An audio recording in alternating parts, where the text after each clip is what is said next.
Hello and welcome to the Gallant Few Rangers podcast. My name's Colin and I'll be your host this week as we're here to discuss Rangers' long-awaited return to the football after the winter break, although it wasn't quite in the manner that we all hoped for. Joining me to discuss the game, first of all, Graeme Curry. Graeme, how are you doing? Hi Colin, glad you're back in the hot seat. Didn't enjoy being the host last week, but glad you're back to do a professional job. Really, I find being the host is much better because I don't really need to pay attention. I just need to listen for when somebody's stopped speaking and go on to the next person. Oh, what do you think? Well, I think you do a better job of that than me. Aye, there you heard it. I do a better job of not paying attention than Graeme. Yeah, nobody can dispute that. Joining us all the way from down south, our podder representing the deep south, Mason. How are you? Hi Colin, thanks for being back on, mate. No, all good, thanks. Wish it was a better result yesterday, but game in a couple of days, so we've got to bounce back. Looking forward to it, mate. That's the right attitude. Even when we're going to be, there's going to be some of this pod that's a bit hard to listen to him when we talk about last night, but I like it. You get the positivity in early on, we're going to bounce back. And last but not least, representing the overseas bears, Davie T. Davie, hope I'm not keeping you up too late. No. I'm not an early bedder. But I was actually nearly in my bed all night trying to get round my head what had just happened. But I suppose we've got to look at it as a point won and not a point lost. That's the way I'm trying to look at it now. Although the performance was just shambolic, really. Nah, I think the way the game panned out, it did eventually become probably a point one, especially with how the game could have ended towards the end. But suppose we'll start from the very beginning, the lineup. So Graeme, start with yourself. Probably the big talking point in the lineup is James Sands getting his first start away at Aberdeen in the midfield alongside Glenn Kamara. Other than that, any surprises in the lineup? No other surprises. I thought that was a team that we would go with. I didn't think Sands would play. I think it shows the confidence that Van Bronckhorst has got in Sands just to pitch him right in. Came right into the team, stick him right in at Pittodrie away. Always going to be a difficult fixture, but it shows you the confidence that he must have in him to do it. I think it was a bit misplaced confidence in the end. I don't think he had a great game. I think the midfield was where we lost it, I think, last night. That was a surprise to see him starting. Other than that, I was happy to see everybody else in the team. It was a strong enough lineup. Mason, I think going with the group chat we've got on and what we were all saying yesterday, I think Sands and potentially Hagi were the two talking points, but in terms of what Graeme says, who we had available, when you look at the injuries, Roofe, Jack, Davis, Arfield, obviously Joe Aribo's away playing for Nigeria. There wasn't too many other changes we could have made, was there? No, maybe Lundstrom instead of Sands was the only one that really I think we would have picked. And then Sakala instead of Wright, I think, was one that...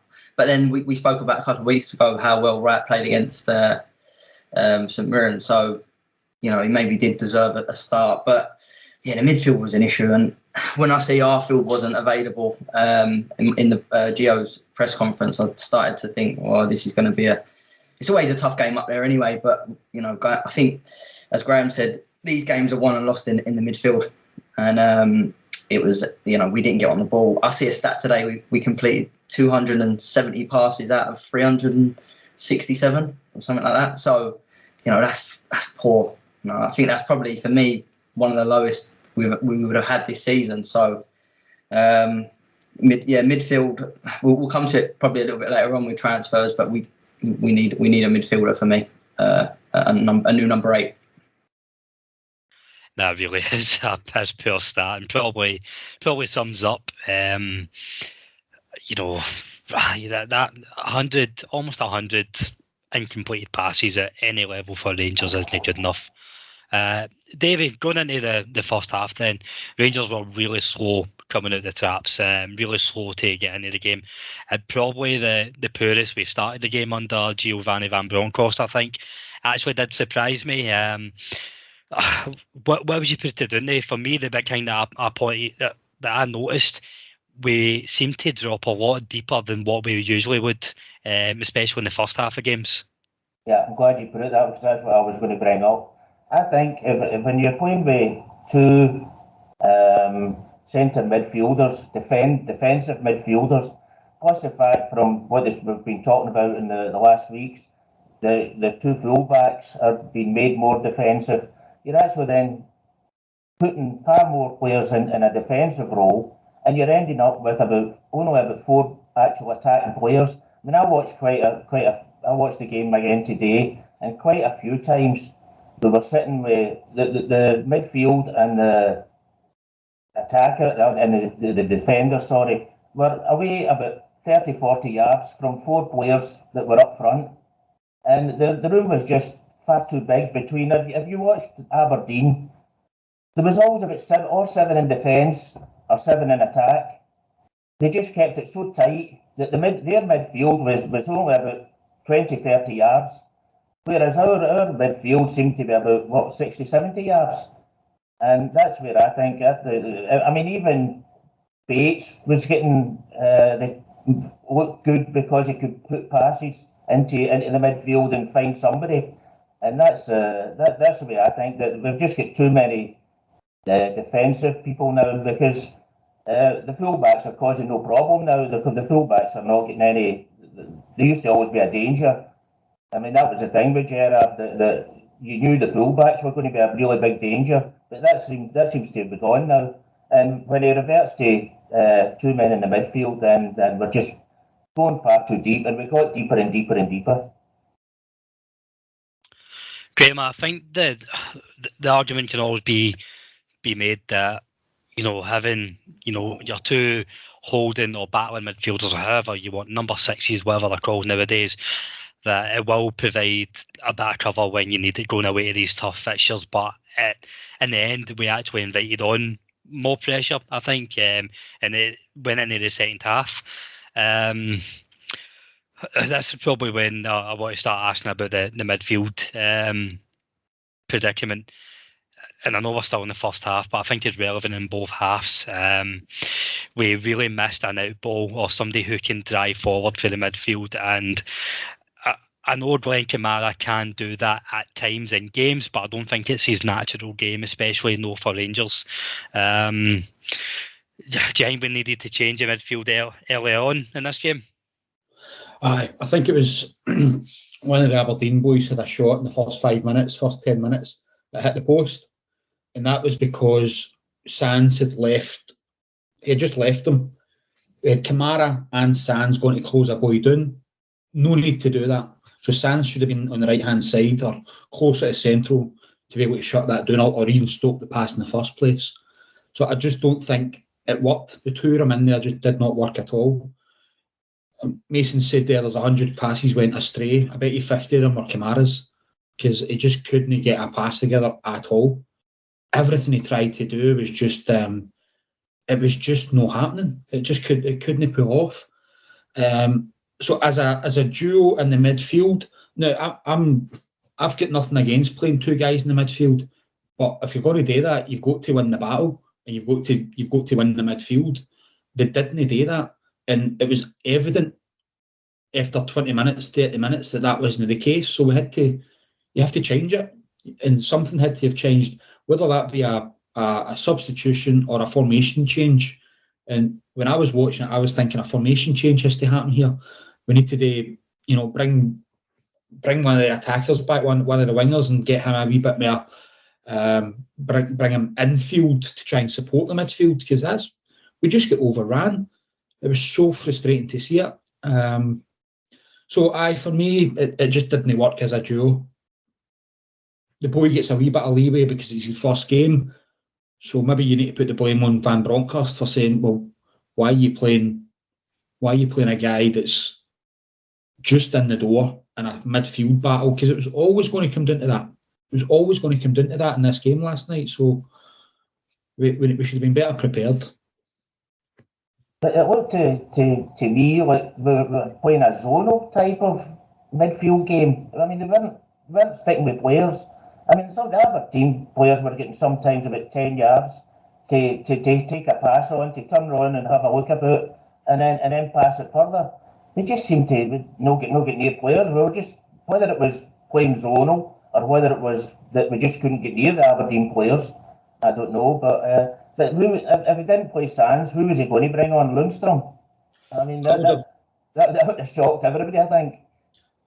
I would have liked Lundstrom. I like Lundstrom as a player. I think he's a solid enough guy. He came on, 20 minutes to go maybe. He had a 50-50 with a guy, and he actually went right through him.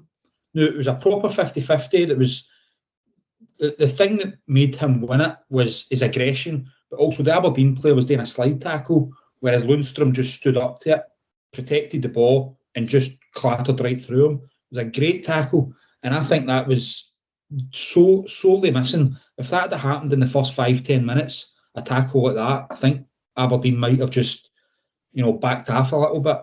But you're absolutely right. There was no press. There was no pressure on the midfield at all. Mason, I know you said at the start that we should be strengthening in the midfield, and we will come on to that, but I think it's only fair to address the midfielders we've got right now, and I think we should start with Lundstrom. There's been a lot of chat about, he's one of the high earners in the club. This should be the window to move him on. And while the argument is we've not seen enough of him the last few months, but I would argue he's not featured enough. When he did feature, when he first broke in after his poor start, I thought he was one of the standouts in September, October time. It doesn't look as if Van Bronckhorst fancies him or Bacuna. So do you see either of they two being realistic options right now? Well, I think the fact that he played Sands instead of Lundstrom tells us so much about what he thinks of Lundstrom, to be honest with you, because, to throw the boy, that's been here 10 days instead of someone that's been here 6 months and played over 20 games. I know he might not have played 90 minutes for the 20 games. I think that's quite telling. But yeah, I found that really strange. And yeah, I think Lundstrom would have given us. I don't think Sands was. It was a tough one. It's a tough one to throw him in at Pittodrie in it. So I don't want to be too critical, but in hindsight, yeah, Lundstrom should have been in there with Kamara. And I've read reports that Middlesbrough and a couple of Championship teams want to take him on loan. Maybe that's the case now with Sands coming in, because it's another player that's going to be in front of him. And if he is on what is reported, then I'd rather him be away than him sit on the bench and not feature. As for Bacuna, I think again he's what has he played 10 minutes in Lyon, I think, under Gio. We needed a midfielder last night and something different, and he didn't even look to Bacuna either. So. But I think another one that's getting scot-free because he scored is Hagi as well. Scored a goal, all right, took it well. But that was all. Don't worry, I've got a very big Hagi section coming up in this show. But on you go. No, go on. I'll wait till you come to that bit. So we'll wrap up the first half. Davie, I'll come back to you on the just before the goal, the penalty. Call or shout or it should have been a penalty or it shouldn't have. Fucking nonsense as far as I'm concerned. High ball played over the top. Aberdeen player apparently collides with McGregor, but he goes for the ball, and on his way down, McGregor makes contact with him, and I don't even think it was in the box. I don't want to influence you too much, but never in a million years was this a penalty, surely. No, definitely wasn't a penalty. He actually turned his back on McGregor when McGregor flew past him, and he turned his back. And it was only when he done that he made contact with. If he'd have just kept going, then he probably made more contact with McGregor. But he actually pirouetted round And it was only when he done that I think a feather might have touched him if it did. But that, I mean, I don't think that's a penalty. But what really worries me is the way it came, because it was just a 70-yard punt up the park.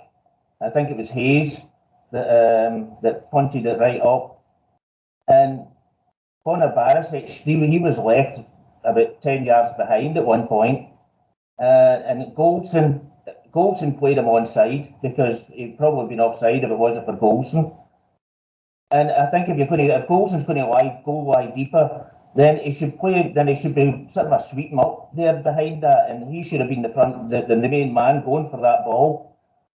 But the other thing is, what was McGregor doing? How can the ball get to into the penalty area without McGregor being near it?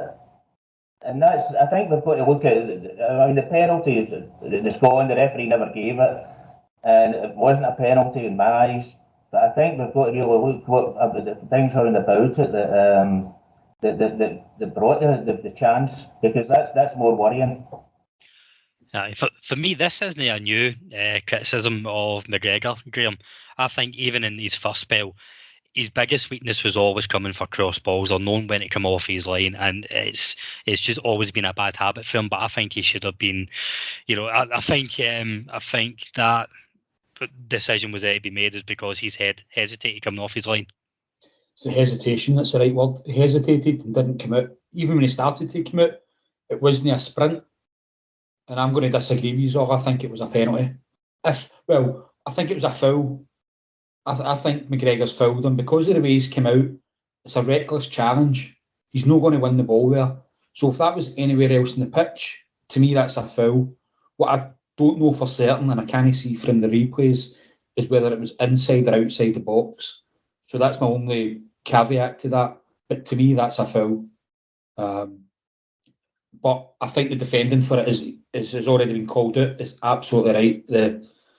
The defending was shocking. Bassey was away up the pit. He was at the halfway line. And then you've got, exactly as just what's been described. It was a bit shambolic, and we should never be getting caught out with balls like that. What also happens, which almost sold the decision for the referee, was eventually Barisic gets the ball. So he sweeps up the danger and he stops. He stops as if he's waiting for the referee to blow his whistle, and Bassey's screaming at him to get out, get on with the game, play to the whistle. So Barisic nearly done us no favours by stopping completely. But shambolic all round. But sorry to disagree, but I think it was a foul. But do you know when is it a foul? I mean, if a player runs into me, if I'm lying on the ground and a player runs into me, is that a foul? Or is it? I mean, that's what I think happened with McGregor and the Aberdeen boy. I mean, it was just after he pirouetted right round and then fell. He didn't even fall over McGregor's leg. He might have touched it at one time. But I mean, I don't think McGregor would have touched him if he hadn't have sort of kept moving. But can you imagine any other player on the pitch trying to do a tackle the way McGregor done a tackle? That's not how you tackle. So if that was to happen anywhere else in the pitch, it's a free kick, in my opinion. You can't even go jumping in like that, and he actually turned his back himself. So I get what you're saying, the striker turned his back, but I think McGregor also turned his back, and it was his trailing leg that caught him. So it's a reckless challenge, in my opinion. Is this so? I can kind of see where you're coming from, Graeme, and also you are the Gallant Few's resident ref, but is this, just to try and understand it myself, is this similar to the scenario where, a defender lunges in for a tackle, he's 2 feet off the ground, he gets the ball, but it's a reckless challenge, so it's the decision there to be made? Is that kind of what you're getting to? That's slightly different. That's a dangerous challenge. So in terms of the laws of the game, that would be a dangerous challenge, whereas I think that's what McGregor done last night was a wee bit reckless. He's no endangered his opponent. He's not going to hurt him, but it's a reckless challenge and not really like a traditional way of tackling. So he's out of control. but no, he's not out to injure the guy. So if he was out to injure him or hurt the guy, then it would be dangerous, and then you're looking at red cards. But obviously, it was nowhere near that. Well, thankfully, Kevin Clancy agreed with Davie and I, and that's what led to the Rangers' goal after this. So, Mason, I'm going to bring you back in on what I was leading to with the Hagi point, okay? But it's a kind of wider discussion on last night's game, first of all. I actually find this was, Rangers' best move of the night, and it really shows what our attackers should be doing and can be doing when they're on their game. And I'm talking about Morelos bringing in deep, coming in deep, starting the move off. Kent at his best and Hagi at his best. It was a very well worked goal. Yeah, it was the first time we actually put, I think, a ball into Morelos, and he had support. I felt a lot of the times the ball was into him and he had a touch, and there was nothing really for him to hit. Kamara and Sands were too deep, but it was the first time he got it at his feet, got fouled, great ball out to Wright, and Wright, again, I don't think he had the best of games last night, but he plays a really good ball to Kent. Kent's first touch is top class, and then the ball in early. What he does, it takes McCrory completely out of the game where he hits it in early. McCrory's waiting, he's waiting for the cross, and he's waiting to see where it goes. And Hagi's movement just gets right in front of him. And it was a great goal from us. And it was the only time I watched last night and thought that's a bit of quality, that. And definitely from Hagi as well. All right, the run, the finish, he couldn't miss, to be honest. But he can do that, but he just doesn't do it enough for me. Yeah, and that's what I wanted to ask you about on Hagi, because I think there's a bigger conversation on Ianis Hagi rather than just a poor performance last night. Long-term listeners know I'm a massive fan of him, and I think he's got all the talent in the world, but he's really let himself down as consistency and taking opportunities when they arise. It tends to be over the last year or so, he's only really taking his opportunities coming off the bench. I don't know, he's almost teetering into that natural novel territory where he could be known as an impact player, and I think that's an injustice to his talent. So what do we need to do to get Ianis Hagi playing well week in, week out? Well, he wants to play in the number 10 position. I've read a couple of interviews, and he says he wants to play there. Well, this is his chance. Aribo's not there, so he needs to take. All right, he scored last night, but off the ball. I mean, the booking he gets after 5 minutes. We'll probably come to Clancy a little bit later on, and he had a nightmare. But 5 minutes in, Clancy tells him step away. He doesn't step away, and he picks up a booking, and then he's playing in midfield, and he can't make a tackle there because he knows what the referee's like. He's like playing with a man down. I'll be honest. I agree. He's got all the talent in the world, but is it suited to us? Is it suited to Scottish football? I'm not sure. I've got to be honest. But we're going to need him now. Without Aribo, he's the only other number 10 we've got. So he needs to buck it up and put in better performances than he did last night. See the stupid thing there as well. Wright done the exact same thing about 5 minutes later. He stood in front of the ball. He actually came from about 10 yards away, came and stood in front of the ball, and Clancy told him to get away again. And he did after that, but I thought, God, you're risking a booking as well. That's actually one of the very few decisions that I agreed with when Kevin Clancy. I think that's fair to as a booking. But on Mason's point there, I think Ianis Hagi has tended to play the occasion rather than the game at times. And sorry, I know old school football cliche there, but sometimes he's guilty of trying too hard. Sometimes he's guilty of getting too fired up and choose error in judgment. And you're right, Mason. This is absolutely his chance over the next few weeks. He's going to get regular game time, so he has to take this chance and show that he is a contender. So going into the second half, Davie, I don't really know if there's much more we can really add, other than everything we spoke about the first half that was creeping in before the goal. We just went back to type in the second half and allowed Aberdeen freedom to play football, and we didn't impose ourselves as a better footballing team. Well, that's one of the. I've got to go back to Hagi and this. That's one of the things I've got about his Hagi. Well, one is speed. He's not the fastest player. And the second thing I've got is going forward. he's got really good insight to what's going on about him. But see, going back defensively, he's really, really poor. And he's normally about a sprint behind the defender, normally the left back, or he's normally about 10 yards behind him before, and then he's got to try and sprint to catch up with him. And I think that's the big thing. The whole, I mean, I don't think Aberdeen were that brilliant in the second half either. It was only really after they got the penalty goal that they sort of upped their game. But I really thought Rangers didn't control the game, but I don't think Aberdeen were that dangerous. It was just a sort of a 50-50 battle at that time. But it was only really after the goal that, I mean, defensively we weren't bad yesterday. We were quite, I mean, Aberdeen had chances, but we played defensively not too bad. And after the goal, it just became dirty bottom time.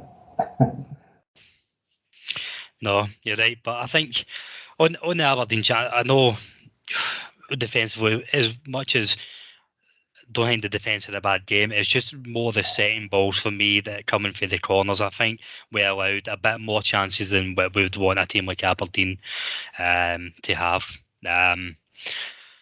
So, Graeme, we've spoke about Rangers, Rangers low points, Rangers for what we need to work on. I don't want the listeners to think that it's, as Davie P said, it heat in the oven time, because it's not. It's out of 8 games. So only only domestic points Giovanni Van Bronckhorst has dropped. I think if you look at the run of fixtures we've had, away to Easter Road, away to Tynecastle, away to Pittodrie, beforehand you maybe would have taken 7 points out of 9. It's just the manner it's played out that the last game is where we dropped points. Yeah, that's hard to say though, because I don't think Rangers should ever be going to Pittodrie. I know we say traditionally it's a difficult game, but when was the last time Aberdeen gave us a game anywhere? We're running the tap at them all the time. I think we've got this in our head that Aberdeen's a good team because they were in the 80s and the 90s. They've been awful for a long, long time. So, I don't think so. I think that's really bad 2 points that we've dropped last night. It's, I guess the Hibs game was the one that you would probably think you're going to drop points, but nah, we should be going there and getting 3 points every time. I don't see that. But in the grand scheme of things, you are right. 24 points and we've got 22 for Gio, so it's no a disaster. It was just hopefully just a bad night at the office where we've just either tactically got it wrong or collectively as a team we've no been up for it. Something's happened last night, but let's hope it's just a one-off. Yeah, but if you're looking at the way we even set up in the beginning, it just looked like we were frightened of them, and we let them be more aggressive. And at one point we did start being a bit aggressive. But I mean, when you've got lightweight players like Hagi and like Wright, and I mean, these guys when they come up against McCrory and up against Bates, and they're just going to get brushed aside all the time. The one time that we did do it was Brown. Brown took the ball off the goalkeeper, and Kent went in and just robbed him of it. He just robbed him of the ball, easy as you like, because he didn't have an out ball. Brown didn't have anywhere to pass. He usually does a 5 or 10 yard pass. Kent was all over him, took the ball off him, and then took it in and had a shot. Might have actually laid it off to Morelos, but he was probably entitled to have a dig for the edge of the box. But if there was more of that press and just geese the ball, there was no pressure on them at all. It was just actually unfortunate, sorry if I come between it, was just actually unfortunate that Morelos didn't see that Wright was totally free at that moment, because if Morelos had squared the ball to Wright, then I think we had a good chance of scoring. But unfortunately didn't see it. But I think, Graeme, the point you made there about the Aberdeen are the team they were in the 80s and it's just still living off that fucking 50-year-old fame. and they haven't been a team that we should be afraid of for a long, long time. Totally get that, but the counterpoint to that is the Rangers, for one reason or another, they've allowed the Aberdeen games over the last 3, 4, 5 years to be potential slip-ups. Even look earlier this season, the 2 each game. Last couple of years under Gerrard, last season was, a different kettle of fish, but seasons before that in the cup games. So I totally agree. We shouldn't be fearing Aberdeen, but we need to change something and stop allowing these teams to take points off us. So you mentioned them earlier, Mason, Kevin Clancy. I wanted to get all the Rangers flaws picked out first because I hate the idea that MD would think that we are going to blame the ref for last night's result. Okay, I think if you go back to last season where we were an absolute juggernaut and swept away every team that came, we were still complaining about how shite the refs were. But Kevin Clancy's taking it to a bit of a new low last night. It was awful. So last night, Clancy, we got 7 free kicks. Aberdeen got 21. See this morning, and Brown for me got so much protection. It was a joke. All right, we can look at our midfield and I think the substitution where Lundstrom comes on, the whole shape goes. And I did watch the game back today. Brown makes I think 8 passes forward when we make that substitution. So from getting it and hitting it sideways, that's why I think the game changed then. But just coming back to Clancy, how about the Old Firm game a couple of years ago when we won 2-1? That was one of the worst refereeing performances I've ever seen. We managed to get a result. And last night, just people watching that, just like neutrals, just watch and think, what is going on here? He did not let the game breathe at all. The whistle was going every 2 minutes, and it just kills the game. Kent sending off last night. He's been conned, and the frustrating thing for me is he's walking off the park laughing with Brown, at the end of the game, and he sent Kent off for absolutely nothing.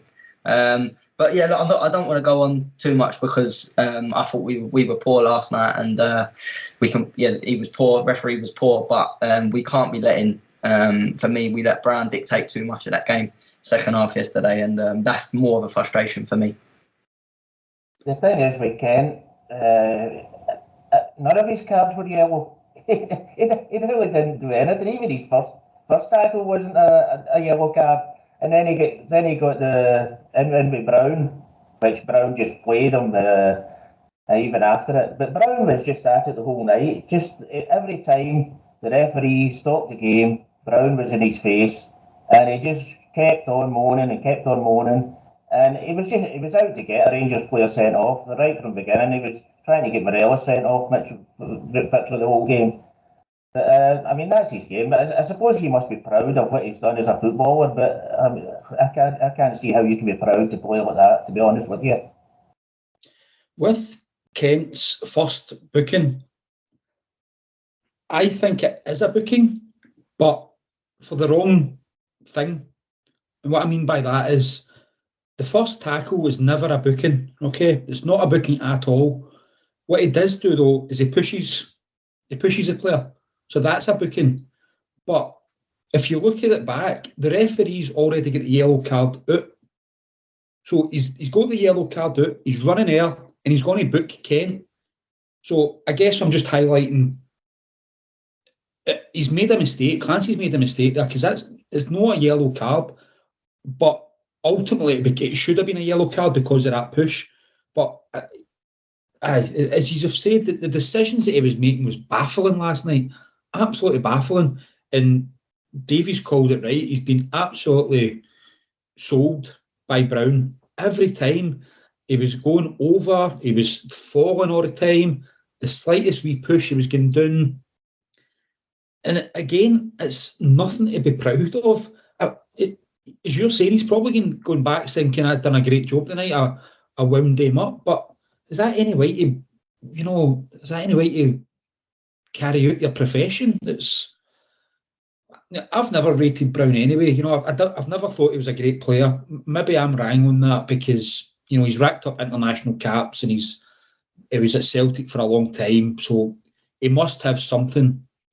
But to me, I've never seen it. I've never seen what he's had. Maybe in his earlier years when he was at Hibs and when he first came to Celtic, when he was box to box, but that only lasted for a few seasons. Since then, he's just been a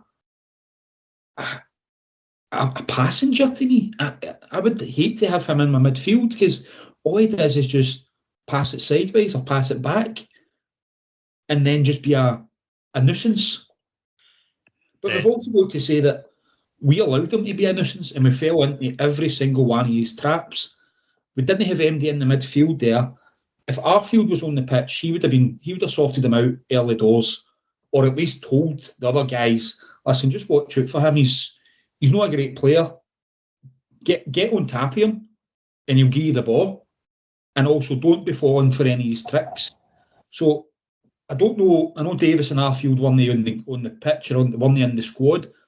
I really hope they were in the training pitch or they were at least in the dressing room in the last few days going, by the way, look out for this boy. Telling Sands, you know, you need to watch out for him. He is just a noise-up merchant. But see if you see the way Brown played last night, apart from his fouling and his play acting, every time that Rangers were on the attack, he fell into the centre-back position. So they're playing with 3 centre-backs. And if Brown was out of the midfield, then the guy on the other side, he moved back to the centre-back position.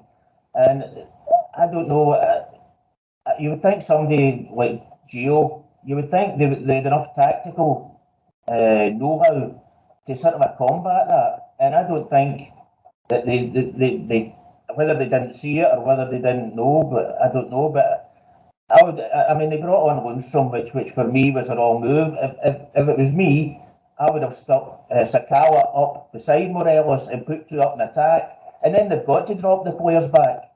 I just think bringing on an extra man to hold out for 20 minutes is a wrong tactic. No, totally agree. And the last word in Scott Brown, and just to echo what you said there, Graeme, and going back to what the kind of overarching theme of last night was, Rangers allowed it. And this Rangers team are more than savvy enough to allow fucking idiots to get to them. So, going to talk about the transfer window a little bit.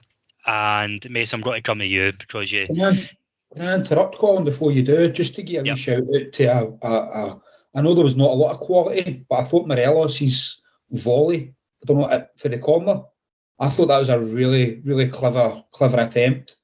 I know there was not a lot of quality, so let's, if we can, just round off on a little bit of a high on that attempt. The way he took it was very clever, got in a good position, peeled off a Brown, and yeah, it was a really nice strike. It was a good save by the goalie, to be fair. So, yeah, just so that we don't end, Colin, on a downer on that game last night. That's the only reason. Fuck me, we are clutching at straws. This time last year, we were counting down to 55. No, this week's pod is Morelos had a shot on target.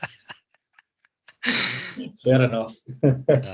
But no, you make a good point. It's, you know, we need to try and stay balanced because it's even 24 hours after the game's finished. It's still raw, still emotional, but we do need to try and bring a bit of balance going into the weekend.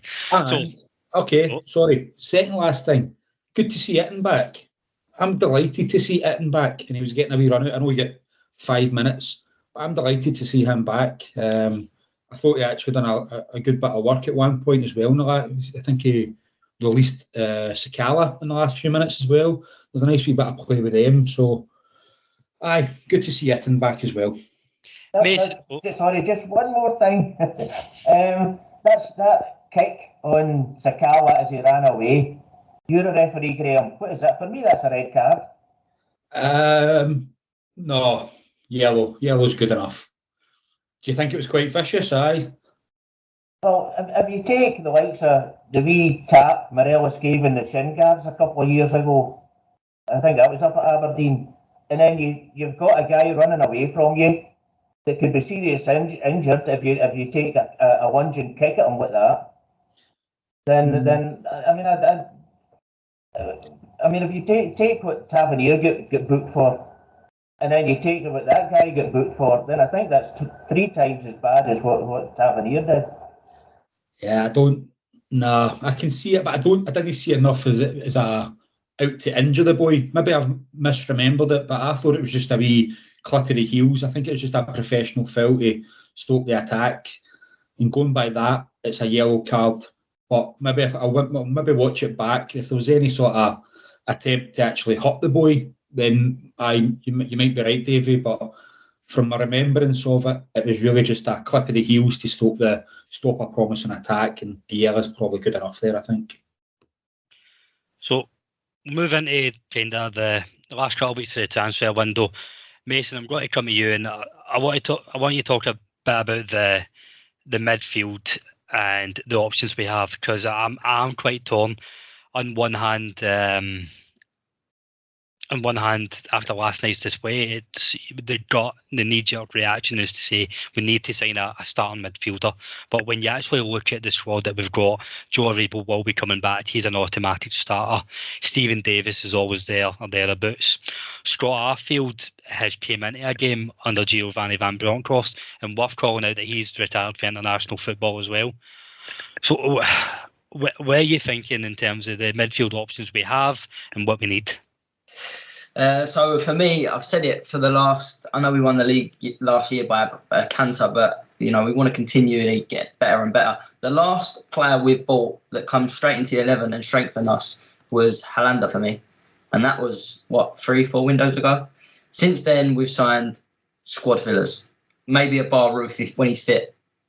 So I know we're overloaded in the midfield, but we've only got one player that I would call. Jack's out. We don't know how long Jack's going to be out for, so I wouldn't count him at the moment. Arfield for me, he's box to box. He can get us a goal. He can see a pass. He's a goal threat. All the other midfielders, bar Aribo, who I'd say is a number 10 now. If he's playing in Gio's formation, he's playing that one that Hagi was in last night. You've got Lundstrom, Kamara, Sands, and Davis. Now, if Arfield's fit, he plays with Kamara. That for me is quite evident. That's the two. But Lundstrom, Davis, and now Sands, they're all holding players. So for me, we've got 3 players that all can do what Kamara does. Good on the ball, but no goals. So for me, this window, we need another player similar to Arfield. He's a number 8, I'd say, a box-to-box midfielder. And I'd also like us to go and get a right winger. Because Scott Wright, another one that's jury's out. Is he, does he get in our best 11? I'm not so sure. So for me, this window, I don't know if we will. I'll be happy with one at this minute, but I think we need to look at them 2 areas. No, and I think even with the midfielders we have, it's only fair to say that you need to be realistic with Jack, Davis, and Arfield. And it's not just about this season as well. Jack and Davis are, pushing the other side of 30, both going in their last year of contract. The fact that Davis is much older, but Arfield retiring as well, it shows there is a lifespan on his career. I don't know if Jack will ever be a 40-game a season player. Do you? No, I hate to say it, but is he ever going to get? Are we ever going to get the running Jack that we had? This last year. I just can't see it. And even if he does, how long is it going to be before he breaks down again? It's a shame because he's the first name midfielder on the team sheet for me when he's fit and firing. But he keeps breaking down with injuries But it's all right saying we need to go and buy another midfielder. We've got Bakuna in there as well, who I didn't just mention. We're going to have to get him off the wage bill. I think if we are going to sign a midfielder, we're going to have to get Lundstrom, and we're going to have to move Lundstrom and Bakuna on, which I just can't see happening this window. Davie, sorry, I know you were just trying to come in there, but is it telling that we've signed James Sands, who we all predicted was going to be a centre back, and we all know that he can't play either or centre back or centre midfield, but we would have thought he was going to go into one of the centre back options, but he's came straight into the midfield. is this telling that maybe we're not in the market for a centre half this window? I don't know. We've already got Suter on pre-contact, so he's going to be coming in. I still not giving up on selling, giving goals in a new contract. I've still got a wee bit of hope of that, and especially the way he started playing again. But what Jason was saying, that we definitely need. I mean, all the players are just defenders, midfielders, and we really need somebody who can. And Hagi for me is just too lightweight. I think we really need somebody that can control the ball in there and have the vision round about him. And if you take it now that Jack, I think it was February he went out, so I think that's nearly a year now he's out. And a year for a player, I don't know how old is Jack, do you know? He's under 30 anyway. Yeah, but that's a long time to be out for a player, elderly player. I don't want to say that's the wrong word, but for a player heading towards his 30s, it's a long time to be out. Graeme, Nathan Patterson just went for a record fee. And obviously, it's not quite like Football Manager, these transfers. It's not just the next day Rangers had £12 million extra in their Santander account. Also, it's instalments, but that's money that's going to be coming into the club. We've, as much as over the last few years, there's been a lot of business in and out. There's not really been a big spend or too many marquee signings. I feel like, is this a window to spend a bit of money, given what's waiting at the other end if we win the league this year? Yeah, it's a gamble, isn't it? I think the dropping of the points last night maybe even accelerates that need to strengthen. You know, we were thinking we were going to go into the Old Firm game with 6 points ahead. That's no longer the case. So it might accelerate the need for it, but it would be a gamble. I think we need the money in the bank, but I'm a football fan. I just want to see us win. So I think it's probably worth the gamble to go and get somebody in at 6 million, 7 million, 8 million quid. Go and spend some money and get a cracking centre midfield player in. That's a gamble, though. It's a gamble on two fronts, because if you're going to spend that amount of money, you're going to be getting somebody either from England or abroad for that sort of money, and they're then going to have to adapt to Scottish football. So you've got 5 months or 4 months left of the season. Can they adapt and fit right in? Can you get somebody for that amount of money that's just going to slot right into the midfield and actually make a difference right away? That depends on your scouting and your recruitment team, isn't it, to get somebody like that in? It would be a gamble. If it didn't happen, I think we've still got a good enough squad to be going. I think we've got a good enough squad to be going the rest of the season, dropping very few points. So if we didn't bring somebody in, I'd be okay with it. I think we've got enough in there. It might mean that we need to rejig the formation, or we might need to do a tweak here and there, but there's enough in the squad.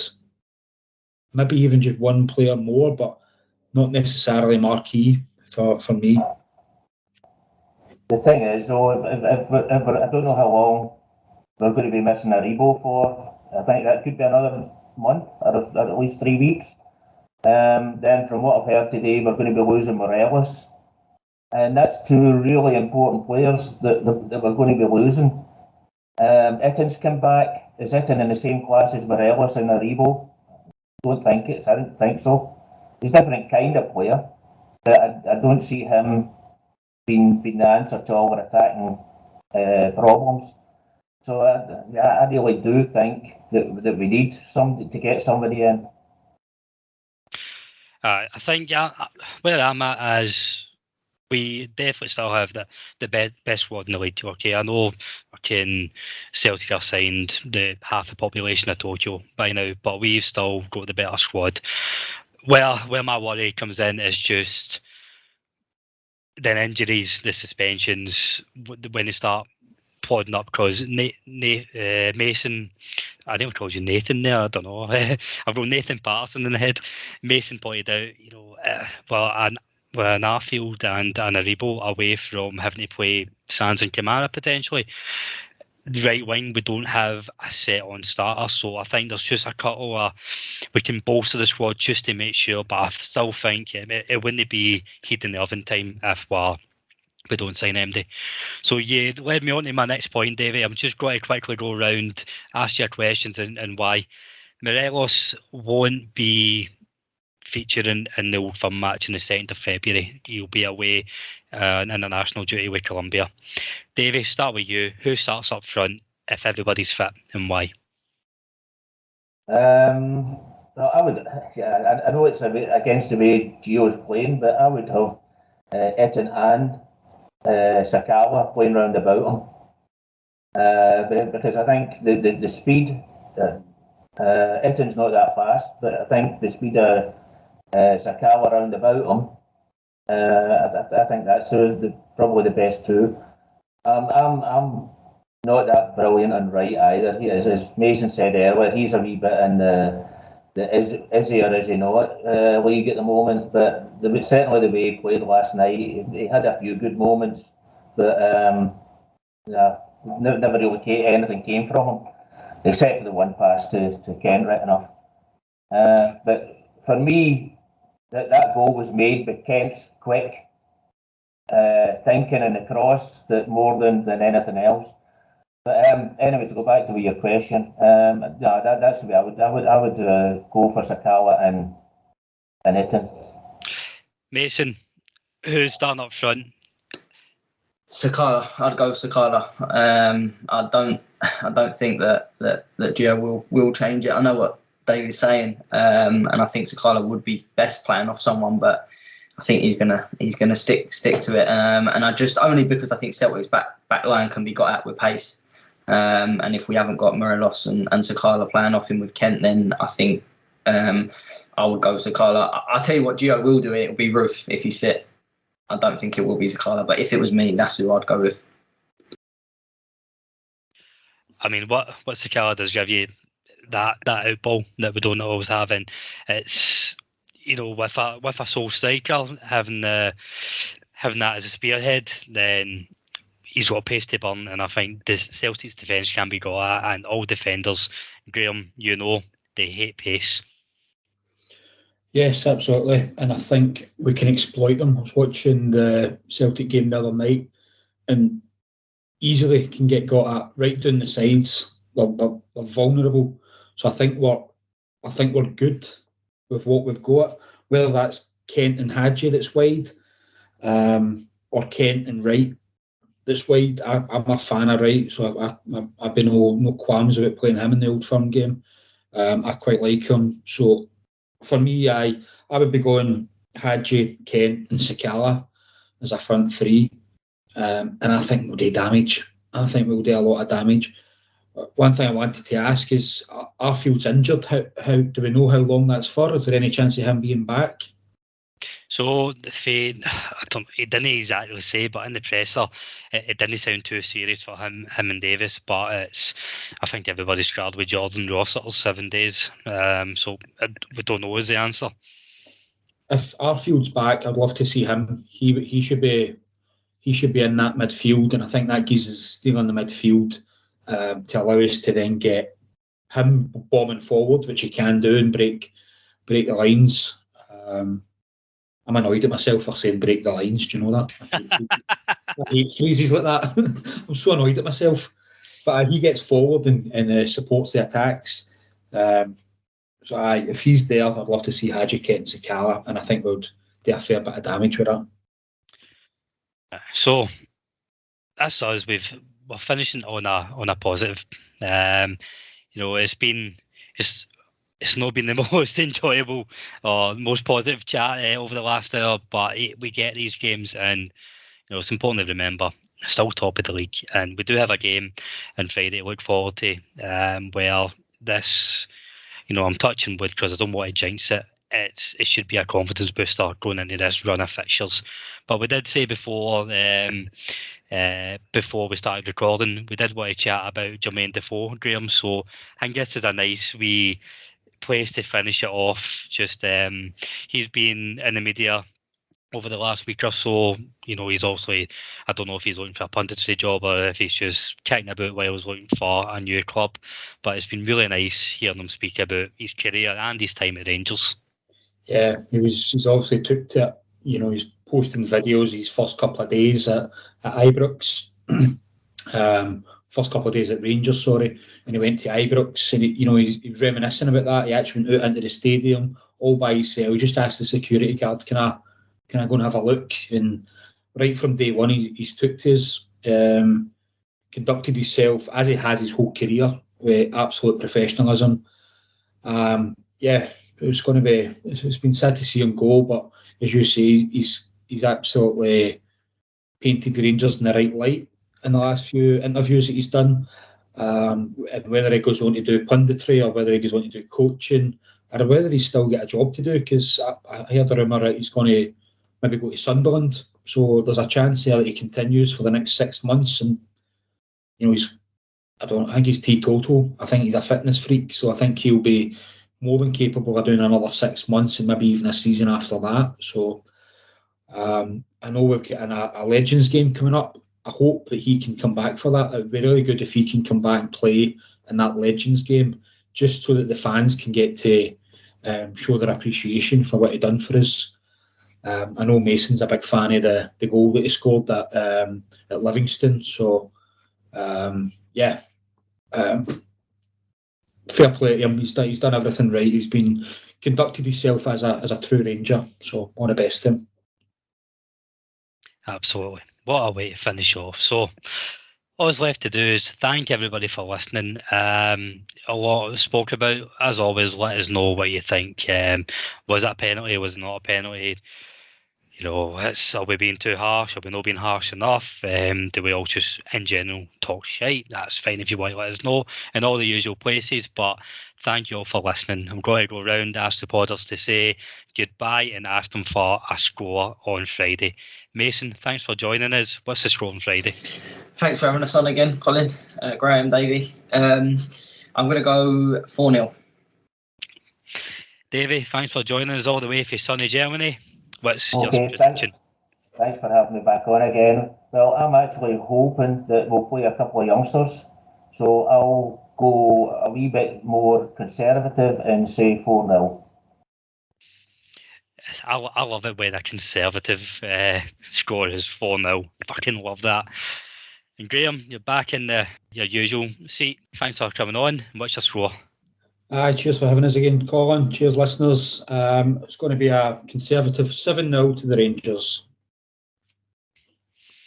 Brilliant. And I'm going along the same lines. I'm wanting some real aggression and proper foot in the throat. Don't care if we embarrass these part-timers. 8-1 Rangers. I do see us pissing about in the last 10 minutes and letting it go in, and I'll be fucking raging when it does. But thank you for listening. Take care. We are the people.